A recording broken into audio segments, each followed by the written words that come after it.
देवता लोग आकाश मंडल में खड़े हैं, पुष्पों की वृष्टि की भगवान के ऊपर।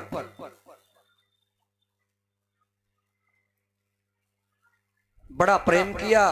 भगवान बोले एक काम करो, आपने स्वयंभू मनमंत्र में बहुत तपस्या की थी हमारी, और आपने कहा कि आपके जैसा पुत्र हो जाए हमारा। तो अब हमने कहा कि मैं अपने जैसा पुत्र संसार में कहां ढूंढूंगा, इसलिए मैं ही तुम्हारा पुत्र बन के आ गया। कोई आदमी अगर ये कहे कि आप हमारे पुत्र बन जाओ, तो भगवान कहते एक बार आता हूं मैं। और कोई ये कह दे कि आप जैसा पुत्र हो जाए, तो 3 बार आना पड़ता है। अब ये तीसरी बार आया हूं मैं। पहले आप कश्यप अदिति बने तो मैं वामन के रूप में आया,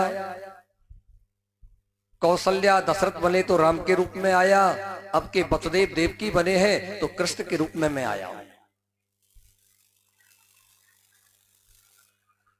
अब एक काम करो, गोकुल में नंद बाबा गोकुल के राजा हैं, मुझे यशोदा के यहाँ पहुंचा दो गोकुल, और वहां एक कन्या को जन्म दिया है, कन्या को आप यहाँ ले आओ। वसुदेव जी बोले हथकड़ी बेड़ी लगी है, कैसे काम करेंगे?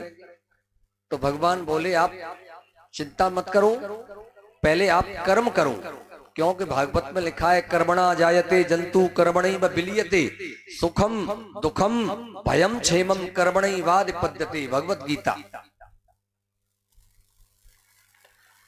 जीव जब कर्म करने का प्रयास करता है तो उसकी मदद भगवान करते हैं, और कर्म करे नहीं, भीतर से गेट बंद कर लो कमरा और ताला लगा के चाबी बाहर फेंक दो और कहो हमारे भाग्य में होगा तो भगवान भोजन यहीं भेजेगा, तो बताओ भगवान भोजन लेके आएंगे? बताओ, भगवान तो भोजन लेके नहीं आएंगे, चाहे भूखे मर जाओ।